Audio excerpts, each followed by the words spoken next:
Yeah, I can see the screen.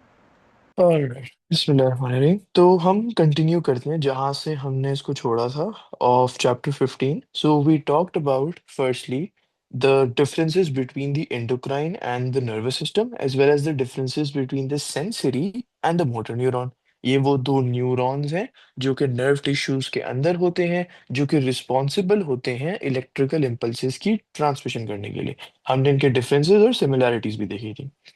हमने पिछली class में स्टार्ट किया था about essentially looking at what really are electrical impulses, मतलब are they a current which is flowing through the neuron, like what are they essentially.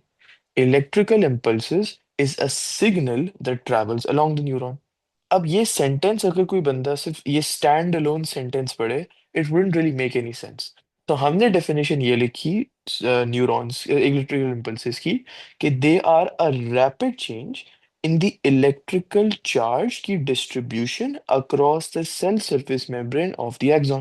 So before we have a rapid change in this distribution, we need to generate this electrical charge distribution. क्योंकि कोई भी cell surface membrane, चाहे वो axon का हो, कोई भी random दूसरे सेल का हो, that is just a cell membrane.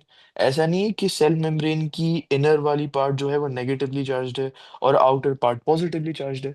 तो हमें ये चीज प्रोड्यूस करनी पड़ती है इससे पहले कि हम उसमें रैपिड चेंज लाएं। सो in order to produce that electrical charge distribution, we talked about three transport proteins, जिसमें से सिर्फ एक ट्रांसपोर्ट प्रोटीन काम आता है, that is the sodium potassium pumps. क्योंकि पंप्स का वर्ड यूज हो रहा है, मतलब एक्टिव ट्रांसपोर्ट है। This is the same word which we use in the previous chapter, antiporter carrier proteins. इसका मतलब कि per one ATP molecule that they use, three sodium ions को they cause it to move out, and two potassium ions को they cause it to move into the axon. And obviously, both of these cases, three sodium outside and two potassium inside, is active transport. So tell me this, जब sodium potassium pump काम करता है and three sodium ions को push out करता है out of the axon, so where is the higher concentration of the sodium ions? Outside? Outside, क्योंकि हम against the concentration gradient जा रहे हैं। So think of it like this, अगर ये एक्सॉन है और ये दो सेल सरफेस मेम्ब्रेन के लेयर्स हैं जो मैंने यहाँ पे रेड मार्कर से हाईलाइट किए हैं, ओके, यहाँ पे इसके बाहर there are a lot of sodium ions, and inside the axon बहुत कम सोडियम आयंस हैं। जितने भी हैं उसमें से तीन बाहर जाते हैं अगेंस्ट द कंसंट्रेशन ग्रेडियंट, और पोटेशियम आयंस एक्सॉन के अंदर बहुत ज्यादा हैं। जितने भी थोड़े बहुत बाहर हैं वो अंदर आ जाते हैं again against the concentration gradient. Three out which is sodium, two in which is potassium.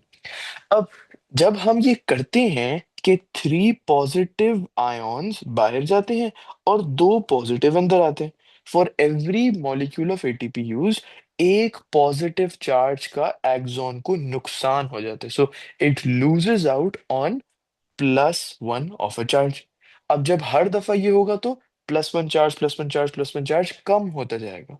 In other words we can say कि माइनस वन या माइनस वन गेन होता जाएगा। It's the same thing. एक तो ये चीज, और दूसरी चीज, एक्सॉन के अंदर नेगेटिवली चार्ज प्रोटीन्स होते हैं। सो पहला फैक्टर कि हर दफा एक माइनस वन का चार्ज एक्सॉन के अंदर आ रहा है, और दूसरी चीज कि एक्सॉन के अंदर नेगेटिवली चार्ज प्रोटीन्स हैं। Both contribute to the inside of the axon having a lower membrane potential than the outside. अब कितना लोअर? The value is -70 millivolts, and again जैसे हमने पिछली क्लास में देखा था, always compare the inside to the outside. क्योंकि माइनस का वर्ड यूज किया गया है, so the inside is 70 millivolts lower than the outside. अगर यहाँ पे प्लस होता तो we would just change this to the word higher.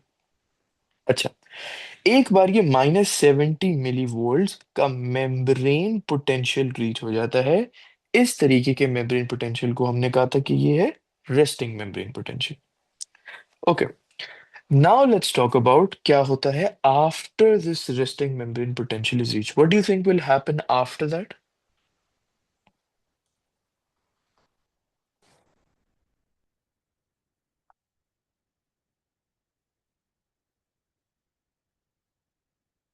So what do you think will happen after the resting membrane potential is reached? हमें rapid change नहीं करना पड़ेगा अब electrical charge की distribution में.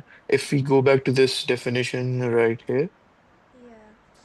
क्योंकि हमने इलेक्ट दो फर्स्ट स्टेप था इलेक्ट्रिकल चार्ज डिस्ट्रीब्यूशन को प्रोड्यूस करना, वो हमने कर दिया. और अभी कोई इलेक्ट्रिकल इम्पल्स ट्रांसमिट नहीं हुई है. So you could think of it as axon rest कर रहा है. इसीलिए इस मेम्ब्रेन पोटेंशियल का नाम है resting membrane potential, because there is still no electrical impulse generated और ट्रांसमिटेड. अब ये इलेक्ट्रिकल इम्पल्स जनरेट कैसे होगी? When we have a rapid change in this distribution. तो अब हमें क्या करना है? इस इलेक्ट्रिकल चार्ज डिस्ट्रीब्यूशन में रैपिड चेंज लाना है. अब ये किस तरीके से होगा? This is what we looked at right here. So think of situation number one as resting membrane potential. ये हमने बना ली. So we are simply on number one. Now we want to go to number two. कि जो ये पहला set of charges हैं, think of it as different sets of charges. They don't exist अलग अलग sets, but think of it as those. तो अब ये जो पहला सेट ऑफ चार्जेस है, इसमें रैपिड चेंज आ जाता है, एक स्विच अप आ जाता है कि अब जब inside of the axon negative था, now you have the inside of the axon which is positive. पहले आउटसाइड पॉजिटिव था, अब आउटसाइड नेगेटिव हो गया. So it's just flipping the charges. ये हमने कैसे किया? Now we gonna look at that. So after the resting membrane potential is reached. अच्छा, ये जो सेंटेंस मैंने लिखा है ना यहाँ पे कि after resting membrane potential is reached, इसकी जगह हम एक और सेंटेंस भी लिख सकते हैं. When the axon is stimulated. Because tell me this, अगर हमें इलेक्ट्रिकल इम्पल्स को ट्रांसमिट करवाना है, तो क्या वो बगैर इलेक्ट्रिकल चार्ज डिस्ट्रीब्यूशन क्रिएट हुए ट्रांसमिट हो सकता है? No. नो. तो जब इलेक्ट्रिकल चार्ज डिस्ट्रीब्यूशन क्रिएट होगा, तभी एक्सॉन स्टिमुलेट होगा कि okay now there is gonna be an electrical impulse which is gonna flow through me. इसीलिए वी से कि एक्सॉन इज स्टिमुलेटेड. या in other words, resting membrane potential which is -70 millivolts is reached. अब क्या होगा कि this voltage gated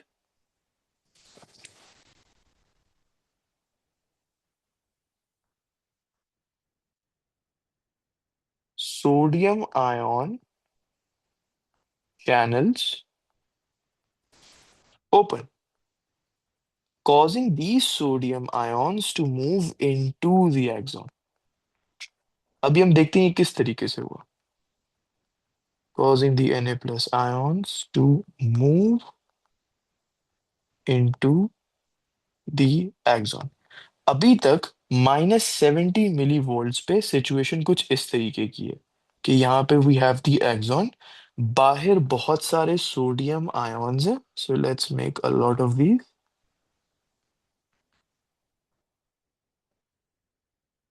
और अंदर obviously क्योंकि अगेंस्ट द कंसंट्रेशन ग्रेडियंट गए थे, तो अंदर बहुत कम रह गए, बाहर बहुत ज्यादा है. And let's just copy this ताकि हम इसको नीचे वाले पार्ट पे भी ले आए. राइट. अब अगर हम पोटेशियम की बात करें, potassium against the concentration gradient बहुत सारे अंदर आ गए थे. दिस मींस पहले भी ज्यादा थे, अगेंस्ट द कंसंट्रेशन ग्रेडियंट किया तो अब और ज्यादा potassium are now inside of the axon.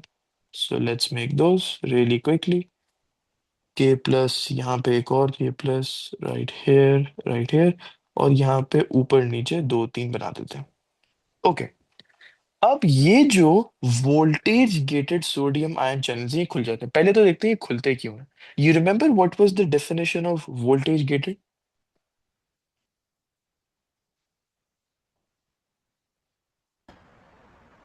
Um, was it like because they respond to some change in yes, that's quite close.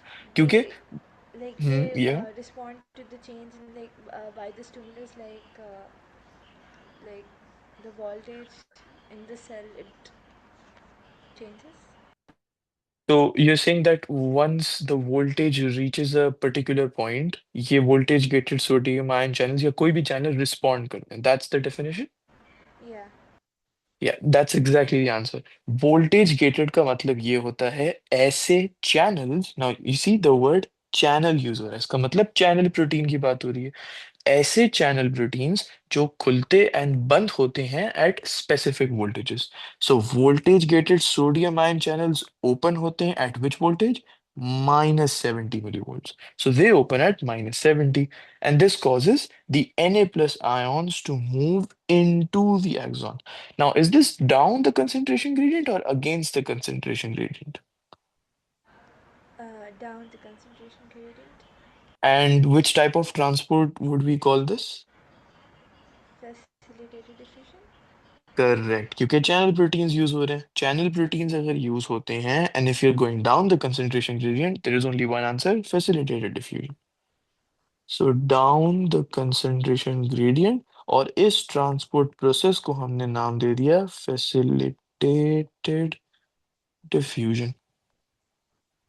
Okay, अब now I want you to look at कि अब membrane potential में क्या change आएगा जब बहुत सारे sodium ions now start moving into the axon. अब पहले क्या था resting membrane potential? -70 millivolts inside has a potential which is 70 millivolts lower than the outside। अब अगर पॉजिटिव चार्ज एक्सॉन के अंदर आ रहा है तो वुडंट दिस हैपन कि अब बाहर पोटेंशियल कम होगा और अंदर पोटेंशियल बढ़ना स्टार्ट हो जाएगा? Yeah, it will. So what will happen to the value? Will it become more negative और will it start to become positive? It will start to become positive. Positive, क्योंकि let's say कि -70 से -60 मिलीवोल्ट्स हो जाए। अब इसका मतलब क्या है कि inside is 60 millivolts lower than the outside compare to 70 millivolts lower than the outside. ये दो चीजों की वजह से हो रहा है। जब फैसिलिटेटेड डिफ्यूजन होती है तो the potential of the inside of the axon, axon के अंदर का जो मेम्ब्रेन पोटेंशियल है वो बढ़ जाता है ऑब्वियसली, क्योंकि सोडियम आयन उसके अंदर आ रहा है। So the potential inside the axon, this increases। लेकिन there's another side to the story। अगर सोडियम ions axon के अंदर आ रहे हैं, that's fine, but they you could also say that they are leaving the outside of the axon। तो ना ही सिर्फ यहाँ का पोटेंशियल कम हो रहा है बट यहाँ का पोटेंशियल बढ़ भी रहा है एक सिंपल प्रोसेस के जरिए। So the potential inside the axon increases and outside the axon the potential decreases. दोनों फैक्टर्स कंट्रीब्यूट करते हैं और ये मेम्ब्रेन पोटेंशियल जो है -70 मिलीवोल्ट से चेंज होके +30 मिलीवोल्ट्स तक पहुंच जाता है। अब ये जो प्रोसेस है ना, मेम्ब्रेन पोटेंशियल को -70 से +30 में लेके जाना, जिसमें only the voltage gated sodium ion channels played a role, इस प्रोसेस को हम कहते हैं depolarization। This process is called depolarization। So, for example, if you come across any axon in the exam और उन्होंने लिखा हुआ है कि axon का membrane potential पहले -70 था और अब +30 हो गया, what is the name of this process happening? It's called depolarization। Okay, so यहाँ तक clear? Yeah, it's clear. Okay, अब डीपोलराइजेशन के प्रोसेस तक हम पहुंच चुके हैं। We have completed depolarization and we look at what depolarization actually means, but before that let's complete this entire process. Now once the membrane potential is +30, जो कि इस वक्त जिस सिचुएशन में हम हैं, जिस पार्ट ऑफ द स्टोरी में हम हैं, मेम्ब्रेन पोटेंशियल अभी +30 है। अब क्या होता है कि two things happen. Number one, the voltage gated sodium ion channels close, and then the voltage gated potassium ion channels, you remember that was a third transport protein in the cell surface membrane of the axon, the voltage gated potassium ion channels जो हैं अब ये open कर जाते हैं। So if I ask you this, At what membrane potential will the voltage gated sodium ion channels open? -70. And at what potential do they close? +30. Yes, these are the two values which you should remember whenever you're talking about voltage gated. क्योंकि voltage gated again क्या था? Those channel proteins or those transport proteins which open and close at specific voltages. So they open at -70 millivolts and they close at +30 millivolts. उसी तरीके से voltage gated potassium ion channels open at +30 millivolts. अभी हमें पता नहीं है वो close कब होंगे. We look at that when we keep going further on इस process में. Okay, अब voltage gated potassium ion channels open हो चुके हैं. Let's go back to this. What do you think is going to happen now if these potassium ion channels open? The potassium ions are gonna move out. They're gonna move out, correct? And this is down the concentration gradient. जैसे हमने sodium के लिए देखा था, this is also facilitated diffusion. But look at what is going to happen to the membrane potential. अब positive charges membrane में से बाहर जा रहे हैं, सो दिस इज डिक्रीजिंग, इसका मेम्ब्रेन पोटेंशियल कम हो रहा है और यही पॉजिटिव चार्जेस बाहर जाते जा रहे हैं, तो आउटसाइड रीजन का मेम्ब्रेन पोटेंशियल बढ़ रहा है. So what do you think will happen to the overall membrane potential? It increases. It decreases. अब इसको हम समझते हैं कैसे. जब पहले रेस्टिंग मेम्ब्रेन पोटेंशियल -70 था, पहले तो हम ये समझते हैं ना कि इंक्रीज कैसे होता है, डिक्रीज कैसे होता है. You will understand that once you have this fixed कि हमें इस नंबर को पढ़ना कैसे. -70 का मतलब ये है इनसाइड इज 70 मिलीवोल्ट्स लोअर, क्योंकि माइनस का वर्ड यूज किया गया, देन द आउटसाइड. जब सोडियम आयन अंदर आते हैं तो यहाँ का मेम्ब्रेन पोटेंशियल बढ़ जाता है और यहाँ का कम हो जाता है. So the overall value is gonna increase because अब the inside is let's say 60 millivolts lower. 50, 40, 30, 20, 0, 10, 20 and then +30. ये वैल्यू क्यों बढ़ रही है? क्योंकि पॉजिटिव चार्ज अंदर आ रहा है. Now let's look at the opposite. Potassium ions बाहर जा रहे हैं, इसका मेम्ब्रेन पोटेंशियल अब और लोअर होता जाएगा और इसका बढ़ता जाएगा. So now tell me what do you think is gonna happen to this value?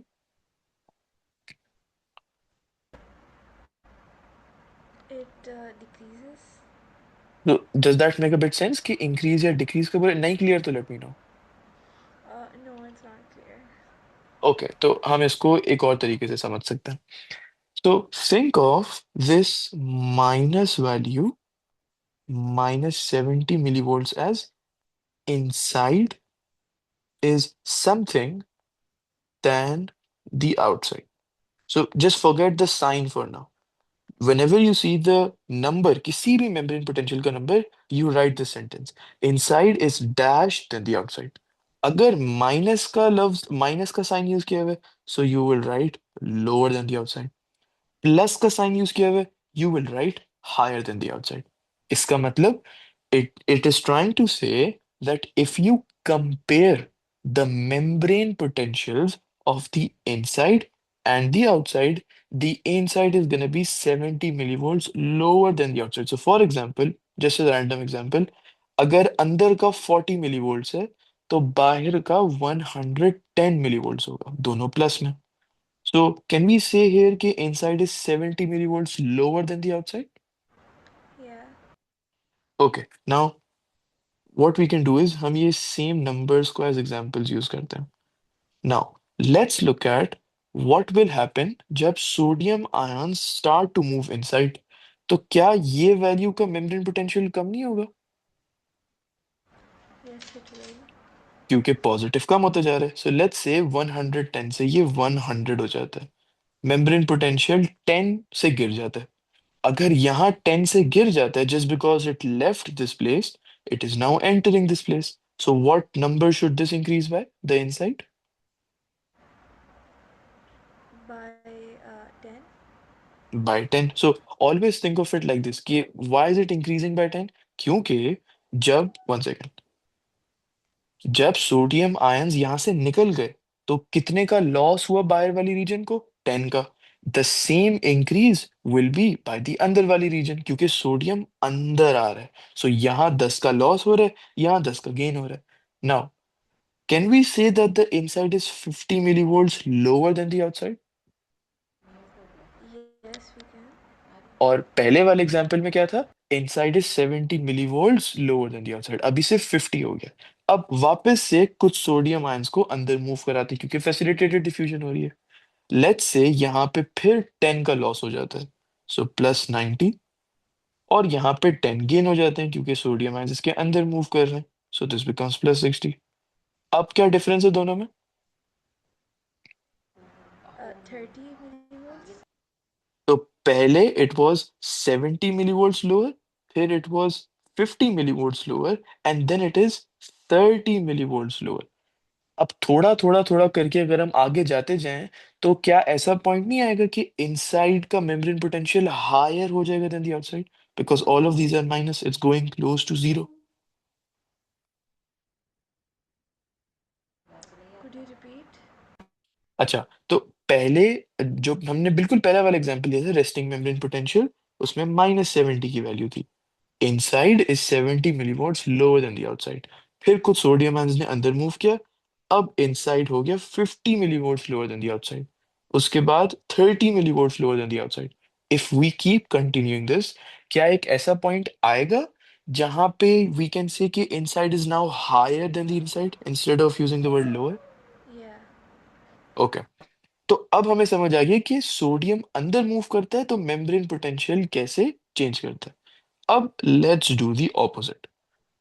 Potassium को हम अब बाहर लेके जाते हैं, मेम्ब्रेन पोटेंशियल यहाँ पे कम होगा और यहाँ पे बढ़ता जाएगा।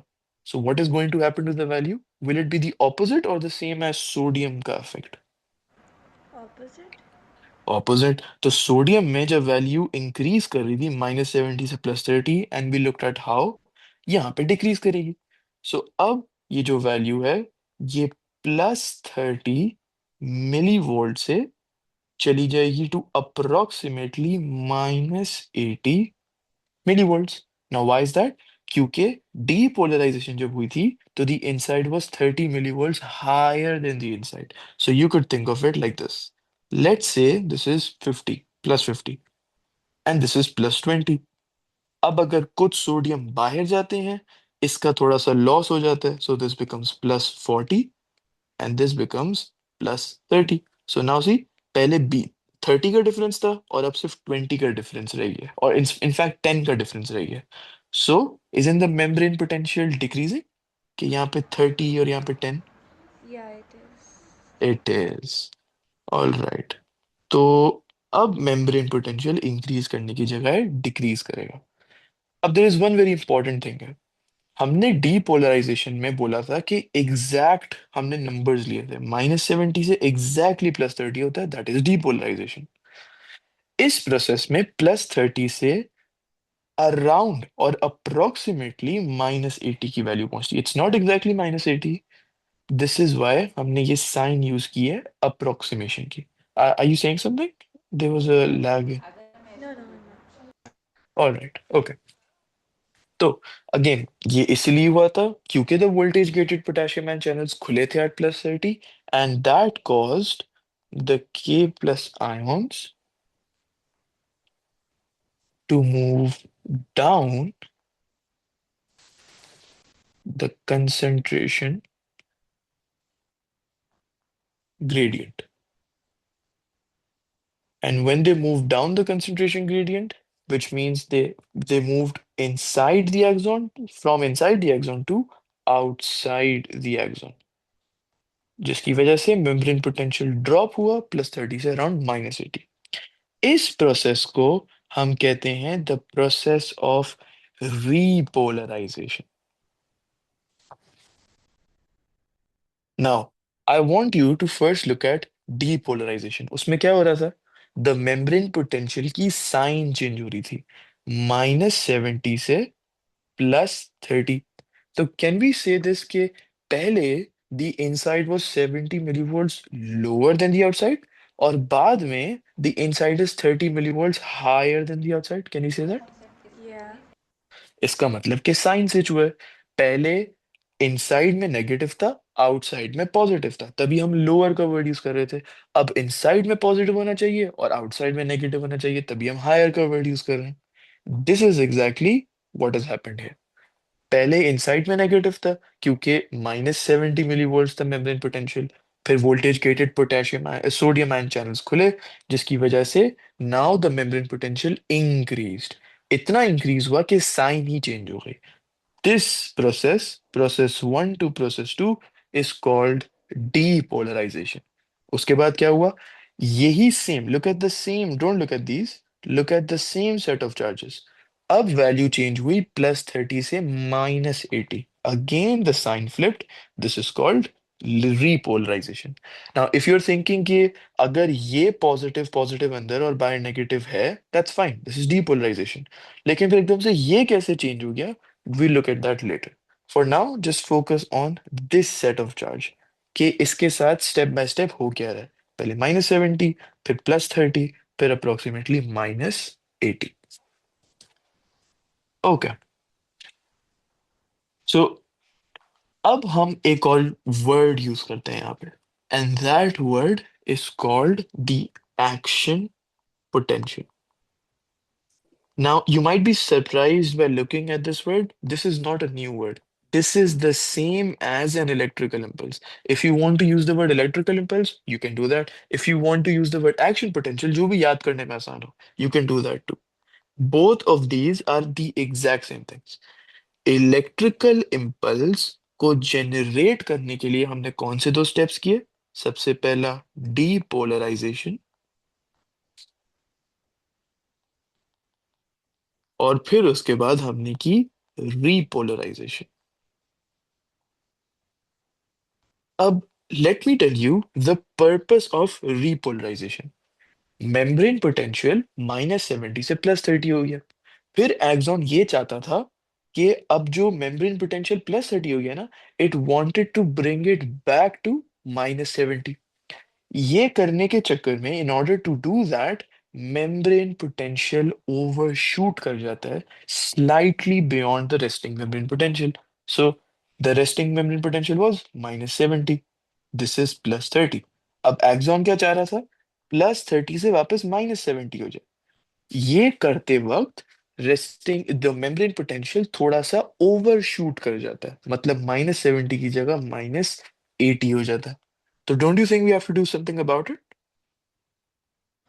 Yeah, we should. Okay, so मैं यहाँ पे सबसे पहले तो नोट लिख देता हूँ इस चीज का which we just talked about. During repolarization,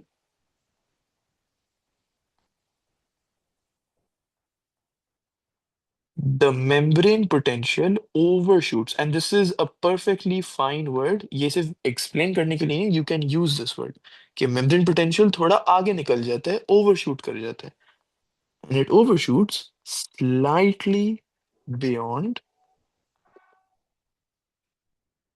the resting membrane potential। तो ऑब्वियसली हमें इसके बारे में कुछ करना चाहिए। दिस इज वाई अब मेम्ब्रेन पोटेंशियल को -80 मिलीवोल्ट से वापस लाया जाता है टू -70 मिलीवोल्ट्स। और इसमें ट्रांसपोर्ट प्रोटीन्स जो हैं वो तीनों काम करते हैं, एज इन कि ये ऐसा नहीं है कि ये रिफ्रैक्टरी पीरियड में कोई एक चीज खुलेगी, कोई एक चीज बंद होगी। Anything and everything can work in order to bring the membrane potential from -80 to -70। इस प्रोसेस को हम कहते हैं refractory period. So what is happening inside of an axon? हमने ये अज्यूम करा हुआ है कि जो इलेक्ट्रिकल चार्ज का डिस्ट्रीब्यूशन था वो ऑलरेडी क्रिएट कर चुका है सोडियम पोटेशियम पंप्स। उसके बाद क्या होगा, that's what we are talking about.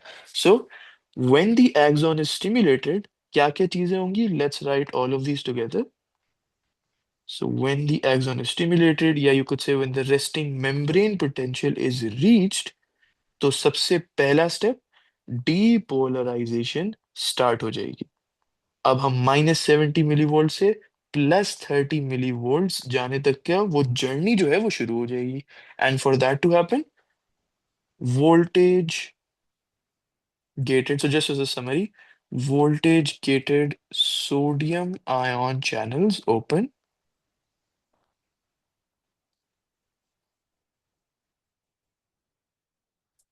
जिसकी वजह से this membrane potential shifted from -70 millivolts to +30 millivolts.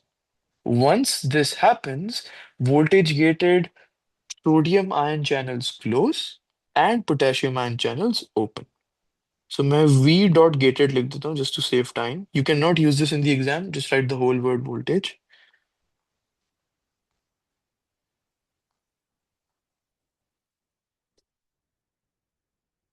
Close and the voltage gated potassium ion channels open. इसी +30 millivolts पे. अब जो प्रोसेस होता है, this is the process of repolarisation. और इस प्रोसेस में मेम्ब्रेन पोटेंशियल अब थोड़ा सा ओवरशूट कर जाता है. So +30 millivolts to approximately always use this sign -8. It's never exactly -80. Approximately -80 हो जाता है. फिर उसके बाद -80 millivolts से -70 millivolts में ये चला जाता है. और what's the name of this process?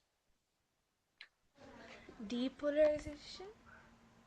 Refractory Oh, period. okay. Yeah, so depolarization, always think of it as the first step. +30, sorry -70 से +30 हमें लेके जाना है. हमें साइन को स्विच करना है. तो दैट्स डीपोलराइजेशन. फिर इस प्रोसेस को रिवर्स करना है, तो रीपोलराइजेशन. और फिर थोड़ा सा जो ओवरशूट हुआ है इसको वापस लेके आना, तो इसे कहते हैं रिफ्रैक्टरी पीरियड.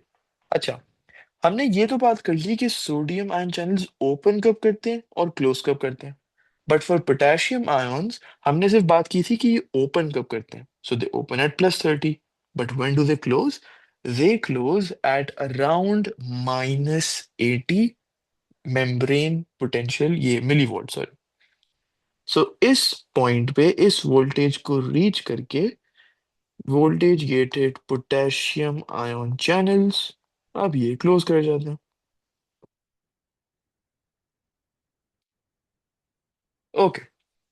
अब ये रिफ्रैक्टरी पीरियड का जो स्टेज है ना, पूरे के पूरे इलेक्ट्रिकल इम्पल्स की ट्रांसमिशन में, ये बहुत ज्यादा इंटरेस्टिंग है. क्योंकि the reason this period is interesting is because इस पीरियड में the axon is unresponsive to a stimulus. अब इसका मतलब क्या है? तो what was the sensory neuron connected to? Sensory neuron के लेफ्ट पर कौन सा स्ट्रक्चर था?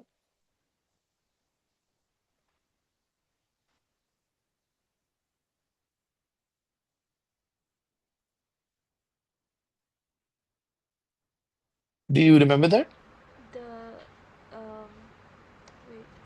The wait, like the relay neuron, I think. Sensory neuron के लेफ्ट हैंड साइड पे. तो सेंसरी न्यूरॉन के बाद रिले न्यूरॉन या सीएनएस आता है. What comes before the sensory neuron? The dendrites. Before the sensory neuron the dendrites, और फिर उससे पहले don't the receptor The molecules next, come in? yeah, the receptor molecules.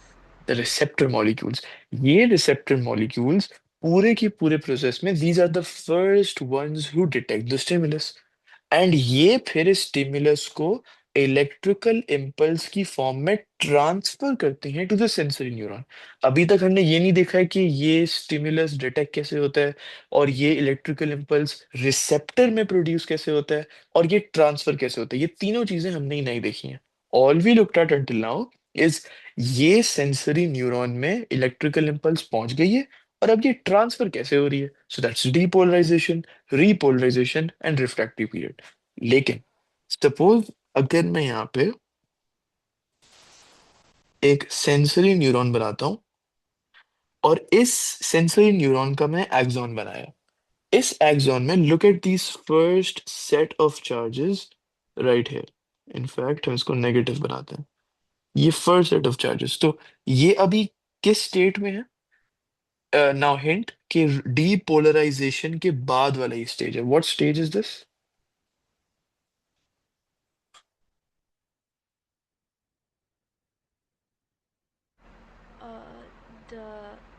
resting membrane potential.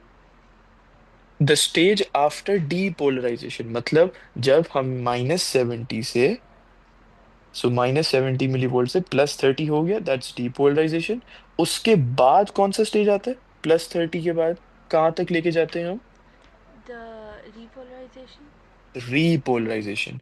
Axon के जो charge हैं वो inside में negative दो सिचुएशंस में होते हैं, या दो टाइम पीरियड्स के वक्त होते हैं। एक तो रेस्टिंग मेम्ब्रेन पोटेंशियल, उसमें माइनस साइन होता है विच यू सेड, और एक होता है डीपोलराइजेशन के बाद, ड्यूरिंग रीपोलराइजेशन।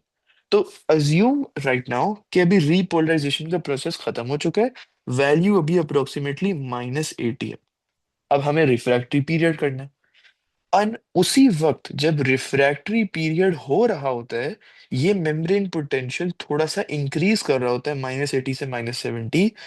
रिसेप्टर के पास एक और स्टिमुलस आता है, और रिसेप्टर इस स्टिमुलस को डिटेक्ट करता है, इस स्टिमुलस को इम्पल्स की फॉर्म में ट्रांसफर करता है। अब नॉर्मली सेंसरी न्यूरॉन क्या करता है कि यहाँ पे रेस्टिंग मेम्ब्रेन पोटेंशियल मेंटेन हुआ हुआ होता है, और वो डीपोलराइजेशन करता है, isn't it, in order to start the impulse transmission. Yeah. पर लेकिन ये कब होता है? अगर ये set of charges were in the resting membrane potential. लेकिन अभी ये किस स्टेज में? अभी ये रिफ्रैक्टरी पीरियड में। In the refractory period, the axon is unresponsive to the stimulus. Now, what does that mean? अगर ये वाला जो set of charges हैं inside the axon, suppose they are -80 and they are trying to go to -70, उसी वक्त अगर एक stimulus आता है from the receptor, it will not detect that stimulus because the axon is unresponsive to stimulus. So suppose उसी तरीके से when your phone is out of battery और फिर you try to use the phone, you can't use it, it's not gonna respond. उसी तरीके से the axon is not going to say कि okay, let's start another electrical impulse, it's not gonna do that, क्योंकि ये अभी refractory period शुरू हो चुका है। So during the refractory period,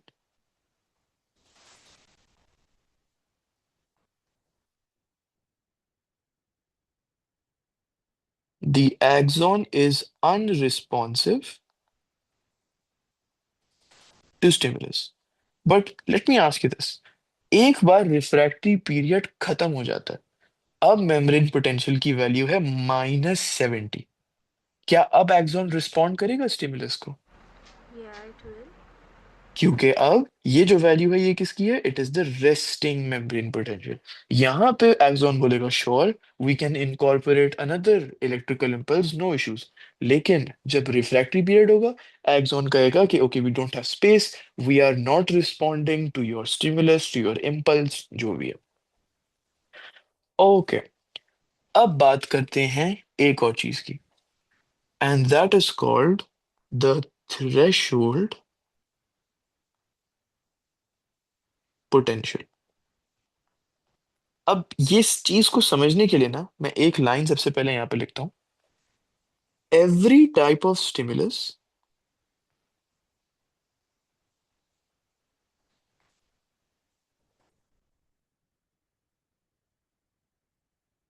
causes the axon to be stimulated,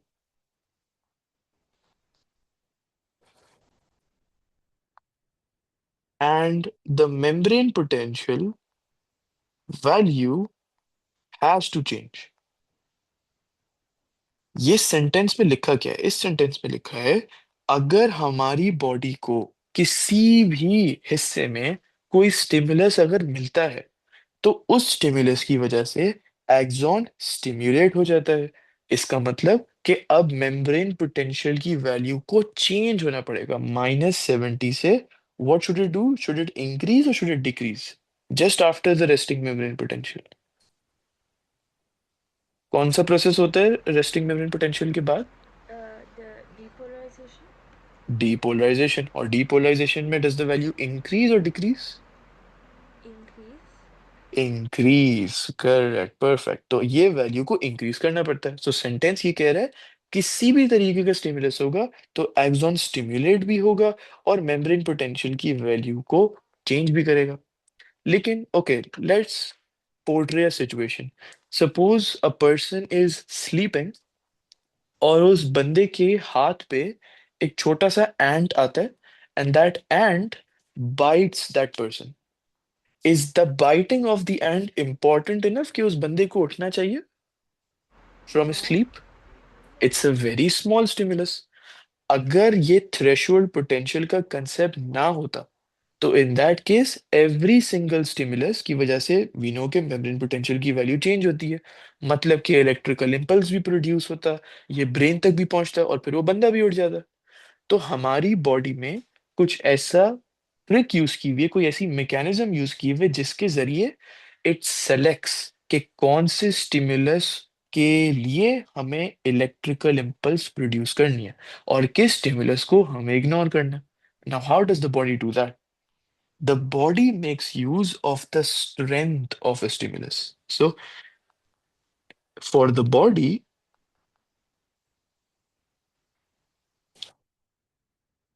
it depends on the strength of the stimulus,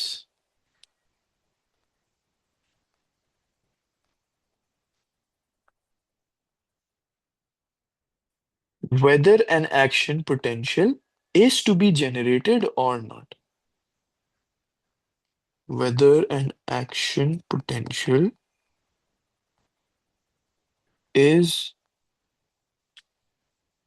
to be generated और not. इसका मतलब क्या है? बॉडी इस वक्त चूज करने के फेज में किस स्टिमुलस के लिए हम एक्शन पोटेंशियल को जनरेट करें, एज इन इलेक्ट्रिकल इम्पल्स को जनरेट करें, कौन से स्टिमुलस पे हम ध्यान दें, कौन से स्टिमुलस को हम इग्नोर करें। So for that it makes use of the strength of the stimulus. Use the same example. अगर एक एंट एक बंदे को बाइट करता है जब वो सो रहा होता है, it's not that strong of a stimulus कि उसके दिमाग तक ये इंफॉर्मेशन पहुंचेगी थ्रू द इम्पल्स और वो बंदा उठ जाएगा, because the stimulus is very weak. लेकिन if a football hits you, it's a strong stimulus. You have to respond to it. तो अब बॉडी इसको यूज कैसे करती है? क्योंकि अभी अभी वी जस्ट लुक्ड एट कि मेम्ब्रेन पोटेंशियल की वैल्यू तो चेंज कर रही है, एंड अगर मेम्ब्रेन पोटेंशियल चेंज कर रहा है तो एक्शन पोटेंशियल जनरेट भी होगा। तो बॉडी ये करती है कि when the axon is stimulated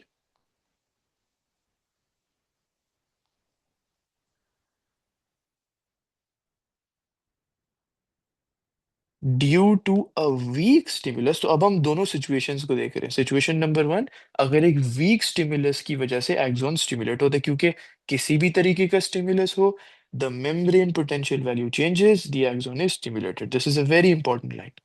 तो एक्सॉन तो स्टिमुलेट होगा, लेकिन जब एक वीक स्टिमुलस होगा तो बॉडी ये करेगी कि only very few sodium ion channels open हो जाएंगे। So very few voltage gated Na+ ion channels open हो जाएंगे। अब अगर फ्यू Na+ आयन के चैनल्स अगर ओपन करेंगे, सो क्या इसका मतलब ये होगा कि few Na+ ions move into the axon facilitated diffusion से, या ज्यादा मूव करेंगे? Uh, few? फ्यू। तो assume now कि every single neuron is in the resting membrane potential। हम उसके बाद का प्रोसेस की बात कर रहे हैं। तो हमने अभी जो पहले देखा वो क्या था कि रेस्टिंग मेम्ब्रेन पोटेंशियल एक बार रीच हो जाता है तो अब ये डीपोलराइजेशन का प्रोसेस करते हैं जहाँ पे sodium ions move inside. Body ये करती है कि अगर एक वीक स्टिमुलस होता है, and we look at what do they mean by weak stimulus, लेकिन अगर स्टिमुलस की स्ट्रेंथ कम हो, वो वीक हो, तो a very few sodium ion channels open होंगे। So this causes few Na+ ions to move down the concentration gradient। इसका मतलब तो ये कि मेम्ब्रेन पोटेंशियल की वैल्यू तो इंक्रीज होगी, जो कि यहाँ पे लिखा हुआ है। लेकिन क्या ये मेम्ब्रेन पोटेंशियल की वैल्यू इतना ज्यादा इंक्रीज करेगी कि डीपोलराइजेशन हो जाएगी, ये हमें देखना है। तो मेम्ब्रेन पोटेंशियल की वैल्यू इंक्रीजेस, लेकिन ये एक सर्टेन नंबर को क्रॉस नहीं करती है, but it does not exceed, and this number is called the threshold potential, which is the name of the topic. And this number is minus 55 millivolts. Now, what does this mean? Sodium ion channels open तो होंगे जब stimulus होगा।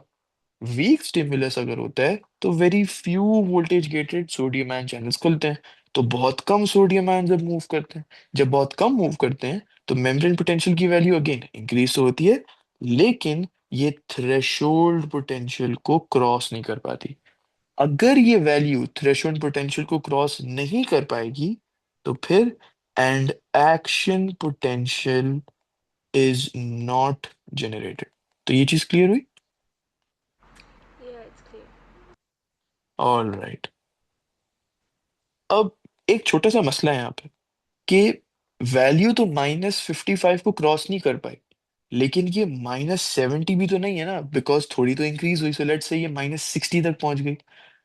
We do not want the membrane potential to be -60, we want to either make it cross -55, और अगर नहीं कर सकती तो वापस से -70 पे चली जाए। So this is what we have to do. So हम यहाँ पे लिखते हैं, in that case the membrane potential की जो वैल्यू है returns back to the resting membrane potential की वैल्यू, और ये वैल्यू अगेन -70 millivolts है।